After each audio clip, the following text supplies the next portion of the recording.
Will the recent Silicon Valley Bank collapse cause a ripple effect in the economy and the real estate market?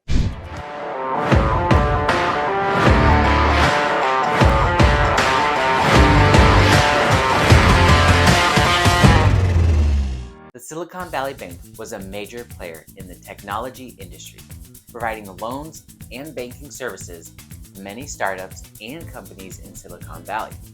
However, the bank's collapse has had a significant impact on the tech industry and the broader economy. So what really happened? Essentially, when you park your money in a bank, they are required to hold on to 10% of it. The rest of it, they use to invest. This particular bank invested in a good deal of government bonds when interest rates were low. The bonds are considered incredibly safe, low risk, and low reward. Now that the government bumped the interest rates up, the money is tied up in low interest accounts. This is not a problem unless a lot of people come to pull their money out of the bank. Because of the poor economy and inflation, people aren't making as much money, so they start making withdrawals instead of deposits. When the bank doesn't actually have the money sitting in a vault, they had to sell the bonds at a loss of about $2 billion. There's a little more to it than that, but this is what happens when experts try to control the economy.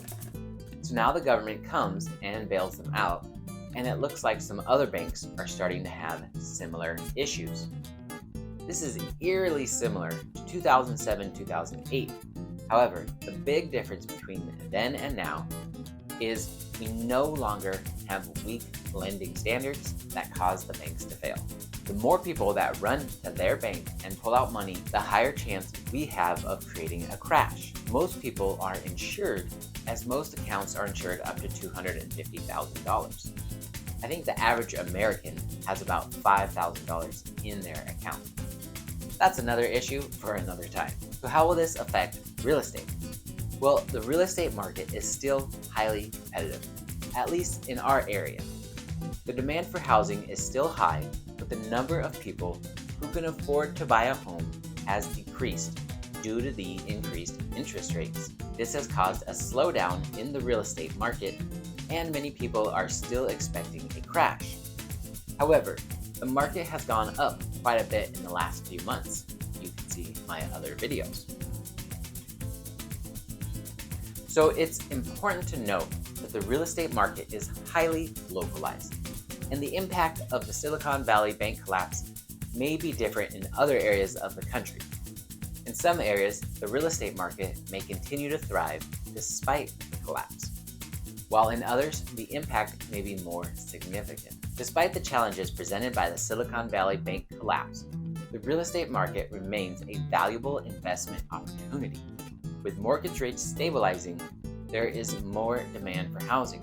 There are still many opportunities for buyers and sellers to find success in the real estate market. It's important to stay informed about the local real estate market and to work with a trusted real estate professional to navigate the challenges presented by the current economic climate. Do you know anyone affected by the bank collapses? Are you considering pulling your money out of the bank, and why? Let me know in the comments below. If this was helpful to you in any way, consider giving it a like so more people who have the same question can see it, and consider subscribing to my channel so you don't miss any need-to-know information about our current market.